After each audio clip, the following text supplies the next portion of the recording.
Red టీవీలో మీ వ్యాపార ప్రకటనల కోసం ఈ నంబర్ ని సంప్రదించండి 6281747728. Hi viewers, welcome to our channel. ప్రస్తుతం మనతో పాటు senior journalist Damoh Bala sir ఉన్నారు. వారితో మాట్లాడదాం. నమస్కారం సార్. నమస్తే సార్, బిగ్ బాస్ విన్నర్ ఒక రేవ్ పార్టీలో పాము యొక్క విషయాన్ని సప్లై చేశాడని చెప్పేసి అతను అరెస్ట్ చేయడం జరిగింది. అసలు రేవ్ పార్టీలో పాము విషయాన్ని ఎందుకు సప్లై చేశాడు, ఏ విధంగా దాన్ని వాడుకోవాలనుకున్నారు? ఇదొక ఇంట్రెస్టింగ్ కేసు. ఇది వచ్చి బిగ్ బాస్ అంటే తెలుగు కాదు, మన సౌత్ ఇండియా కాదు, north India Hindi big boss season 2 OTT season. అందులో విన్నర్గా ఎల్విష్ యాదవ్ అనే అబ్బాయి విన్నర్గా సెలెక్ట్ అయ్యాడు. అప్పట్లో బాగా పాపులర్ అయ్యాడు. అయితే మొన్న అతన్ని అరెస్ట్ చేశారు పోలీసులు, యూపీ పోలీసులు. ఢిల్లీ దగ్గర మనకి గుర్గాం ఉంటుంది కదా, అక్కడ నోయిడా అని ఉంటుంది. నోయిడాలో సెక్టర్ 51లో ఒక రేవ్ పార్టీ మీద దాడులు చేసినప్పుడు వాళ్ళకి కొంత 9 పాములు దొరికాయి. తర్వాత 20 మిల్లీ లీటర్ల విషం కూడా దొరికింది. దీన్ని అక్కడ వాళ్ళకు రైడ్లో ఒక ఫోటో దొరికింది. ఆ ఫోటోలో ఇతను ఎల్విష్ యాదవ్ పాముని పట్టుకొని ఫోటో తీసుకున్నాడు. అప్పుడు విచారిస్తే మొత్తంగా 5 మందిని అరెస్ట్ చేశారు. అందులో 4 పాములు పట్టేవాళ్ళు, స్నేక్ చార్మర్స్ అంటారు కదా, పాములు పట్టేవాళ్ళు 4, దాన్ని సప్లై చేయడానికి ఇంకొకడు. సో వీళ్ళందరి వెనక ఈ ఎల్విష్ యాదవ్ ఉన్నాడు. ఇతను రేవ్ పార్టీలకి పాముల విషాన్ని సప్లై చేయిస్తున్నాడు అనేది పోలీసుల అభియోగం. అసలు దీని మీద కేసు ఎవరు పెట్టారంటే, కంప్లైంట్ ఎవరు ఇచ్చారంటే PFA అని ఉంది, పీపుల్ ఫర్ యానిమల్స్ అని, మేనకా గాంధీ ఆధ్వర్యంలో నడుస్తుంది. వాళ్ళు ఇతని మీద కంప్లైంట్ ఇచ్చారు పోలీసులకి. ఇతను పాము విషయాల్ని నడుపుతున్నారు వీళ్ళు. ఎందుకంటే పాముల భద్రత సంబంధించిన సంస్థ ఇది. పాములనే కాదు, అన్ని యానిమల్స్. సో ఈ విషయంలో పాముల భద్రత, పాముల్ని ఇలా హింసిస్తూ ఉన్నారు తీసుకెళ్ళి అని చెప్పి వీళ్ళు కంప్లైంట్ ఇస్తే పోలీసులు రైడ్ చేసినప్పుడు ఇది దొరికింది. సో ఇందులో 9 స్నేక్స్లో కొన్ని 2 రకాల పాములు ఎక్కువ ఉన్నాయి. ఒకటి క్రెయిట్ అంటారు, క్రెయిట్ అంటే కట్ల పాము. రెండోది కోబ్రా, నాగుపాము. ఈ 2 రకాల పాముల విషయాన్ని వాళ్ళు రేవ్ పార్టీలో వాడుతున్నారు. ఇప్పుడు అందరికీ వచ్చే డౌట్ ఏంటంటే, అసలు ఈ పాముల విషయాన్ని రేవ్ పార్టీలో ఎందుకు వాడతారు, దానివల్ల ఎవరికి ఏంటి లాభం అనేది చాలామందికి డౌట్లు. మామూలుగా పాము విషయాన్ని మత్తు మందులాగా, డ్రగ్ లాగా వాడతారనమాట. ఇది సౌత్ ఈస్ట్ ఏషియాలో, ఆఫ్రికా దేశాల్లో ఎక్కువగా ఉంది. ఎందుకంటే పాములు ఎక్కువ ఉండేది ఈ ఏరియాలోనే ఉంటాయి, ఉష్ణమండలంలోనే పాములు ఎక్కువ ఉంటాయి అన్నమాట. అందుకని ఈ కైండ్ ఆఫ్ పాములు, విషపాములో దొరికే విషాన్ని వాళ్ళు డ్రగ్స్ లాగా వాడతారు. ఎట్లా వాడతారంటే, మామూలుగా ఓపియాడ్స్ అంటారు. ఓపియాడ్స్ అనేవి జనరల్గా పెయిన్ రిలీవింగ్ మందులు అవి. కానీ అవి డోస్ ఎక్కువ తీసుకుంటే అవేం చేస్తాయంటే మన బ్లడ్లో ట్రావెల్ అయ్యి బ్రెయిన్ మీద ఎఫెక్ట్ అవుతాయన్నమాట. సో బ్రెయిన్ మీద ఎఫెక్ట్ అయినప్పుడు బ్రెయిన్ మనకి ఎట్లాగైతే ఒక డ్రగ్ తీసుకుంటామో అదే ఎఫెక్ట్ ఈ ఓపియాడ్స్ వల్ల వస్తుంది. ఓపియాడ్స్ మామూలుగా పాపీ ప్లాంటు, మార్ఫిన్ ప్లాంటు, ఈ ప్లాంట్ల నుంచి తయారు చేస్తారు.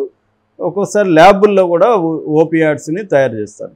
అయితే ఓపియాడ్స్ బదులుగా ఈ పాము విషయాన్ని వాడుతున్నారనమాట. ఓపియాడ్ తీసుకుంటే మనకి ఎటువంటి ఎఫెక్ట్ వస్తుందో, పాము విషయాన్ని కూడా ఒక ట్యాబ్లెట్లోకి లాగా తయారు చేసి ఆ ట్యాబ్లెట్ వేసుకోవడం, అంటే క్యాప్సూల్ పెట్టి క్యాప్సూల్ వేసుకోవడం, లేదా ఇంజెక్షన్ రూపంలో విషయాన్ని ఎక్కించుకోవడం, ఇది కూడా బ్లడ్లో వెళ్తుందనమాట. దీన్ని న్యూరోటాక్సిన్ అంటారు. ఈ న్యూరోటాక్సిన్ వెళ్ళినప్పుడు ఇదేం చేస్తుందంటే నర్వస్ సిస్టమ్ మీద ఎఫెక్ట్ చూపిస్తుంది. దీనివల్ల ఏమవుతుందంటే ఒక రకమైన మత్తుగా ఉంటుంది, హెల్యూసినేషన్స్, ఒక బ్రహ్మాండమైన స్వర్గంలో తేలుతున్న ఫీలింగ్ ఉంటుంది. యుఫేరియా అంటారు. యుఫేరియా అంటే హై ఫీల్ వస్తుంది అనమాట, మనకి చాలా హైగా అనిపిస్తుంది. పెయిన్ రిలీఫ్, పెయిన్ ఏదైనా నొప్పులున్నా అవన్నీ తెలీదు, అటువంటి ఒక స్టేజ్ ఉంటుంది. మామూలుగా రేవ్ పార్టీ అంటేనే అర్థం ఏంటి, డ్యాన్సు మ్యూజిక్ పెట్టుకొని ప్రైవేట్గా నడిపే పార్టీలని రేవ్ పార్టీలు అని పిలుస్తారు. యాక్చువల్గా ఇవి 1950s ప్రాంతంలో బ్రిటన్లో మొదలైనవి. ఆ తర్వాత స్ప్రెడ్ అవుతూ అన్ని దేశాలకి వ్యాపించాయి ఈ రేవ్ పార్టీలు. సో అలాగా రేవ్ పార్టీల్లో పాల్గొనే అమ్మాయిలు, అబ్బాయిలకి డ్రగ్స్ తీసుకునే అలవాటు కూడా ఉందన్నమాట. ఈ డ్రగ్స్ తీసుకోవడంలో డ్రగ్స్ దొరకనప్పుడు పాముల్ని వీళ్ళు కనిపెట్టారు. పాము విషయాన్ని ఎక్కిస్తే ఆ డ్రగ్ ఎఫెక్ట్ ఓపియాడ్ ఏ ఎఫెక్ట్ ఇస్తుందో నర్వస్ సిస్టమ్ మీద కూడా ఇది కూడా అదే ఇస్తుంది. అయితే ఇందులో ఒక డేంజర్ ఏంటంటే ఈ పాము విషయం అనేది జాగ్రత్తగా కరెక్ట్ లిమిటేషన్స్లో తీసుకోకపోతే అది నెగిటివ్గా ఎఫెక్ట్ అవుతుంది. లిమిటేషన్లో తీసుకున్న బాడీని బట్టి మన శరీర ప్రకృతిని బట్టి అది నెగిటివ్గా రియాక్ట్ అయ్యే ఇది కూడా ఉందన్నమాట. నెగిటివ్గా ఎలాగవుతుంది? ఫిజికల్గా బాడీ మా బ్రెయిన్ మీదకి ఎఫెక్ట్ అవుతుంది కాబట్టి బ్రెయిన్ స్ట్రోక్ రావడం, పెరాలసిస్ రావడం, కాళ్ళు చేతులు పడిపోవడం, నోటి మాట సరిగా స్లర్రింగ్లోకి వెళ్ళడం, ఇవన్నీ ఫిజికల్గా జరుగుతాయి. ఒక్కొక్కసారి లివర్ మీద లంగ్స్ మీద కూడా ఇది చూపిస్తుంది అన్నమాట ప్రభావం. రెండవది టిష్యూ డ్యామేజ్ అవుతుంది, బ్రెయిన్లో ఉండే కొన్ని టిష్యూల్ని ఇది డ్యామేజ్ చేస్తుంది. మూడోది న్యూరలాజికల్ డిస్టర్బెన్సెస్ కూడా బ్రెయిన్లో ఇది కలిగిస్తుంది. నాలుగవది సైకలాజికల్ ఎఫెక్ట్, దీనివల్ల డిప్రెషన్లు పెరగడం, అప్పటికి బాగానే ఉంటుంది కానీ ఆ తర్వాత అడిక్షన్ ఫార్మింగ్ అనమాట. ఈ పాము విషయం కూడా అడిక్షన్ ఫార్మింగ్ ఎఫెక్ట్ ఉంటుంది అనమాట. అంటే దానికి అడిక్ట్ అయిపోతాం, మనం బానిస అయిపోతాం. దానివల్ల పాము విషయం కోసం ఇంకా ట్రై చేస్తూ ఉంటాం అనమాట. సో ఇది బేసిక్గా దీనివల్ల జరిగే నష్టం. సో అందుకని ఇతన్ని అరెస్ట్ చేశారు. మామూలుగా మనకి బ్రాడ్గా 3 రకాల అవసరాలని ఒక ఫ్రెంచి సైంటిస్టు హిస్టోరియన్ చెప్తాడు. అవేంటంటే మన అవసరాలు living needs, livelihood needs, life style needs.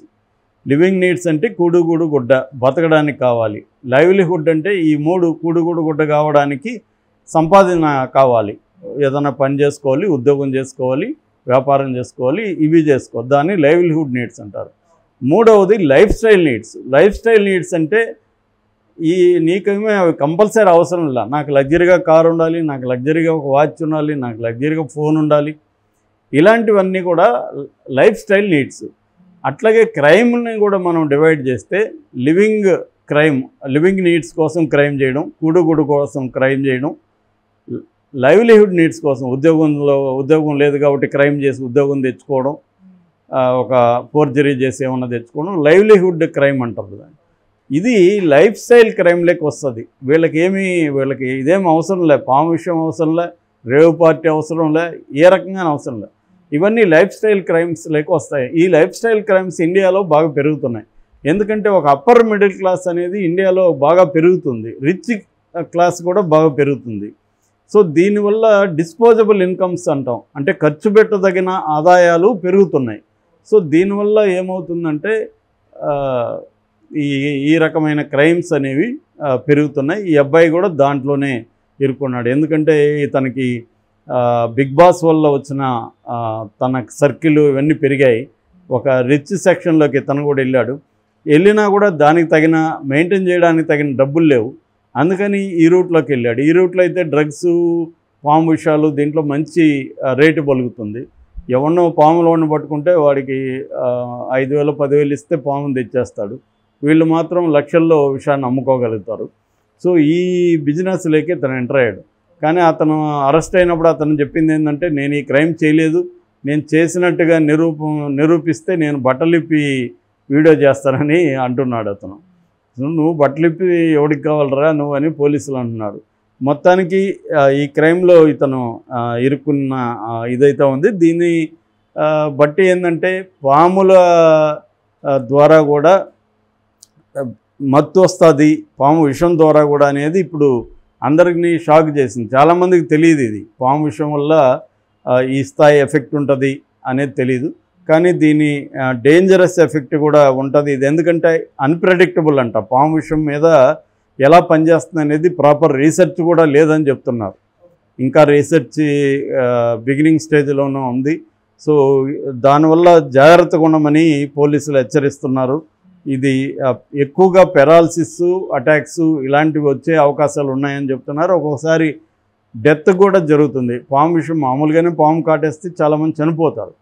So పాము విషయాన్ని మనం డైరెక్ట్గా ఎక్కించుకున్నప్పుడు ఏమవుతుందంటే అది ఒక్కోసారి డెత్లోకి కూడా వెళ్ళే అవకాశం ఉంది. అందుకని ఈ రేవ్ పార్టీలకి ఇలాంటి వెళ్ళేవాళ్ళు కానీ, వెళ్తున్న పిల్లలు ఉన్న తల్లిదండ్రులు కానీ కొంత జాగ్రత్తలుగా ఉండాల్సిన అవసరం ఉంది. వీళ్ళు ఏం చేస్తున్నారు అక్కడ అవి నిఘా కొంత ఉండాల్సిన అవసరం ఉంది.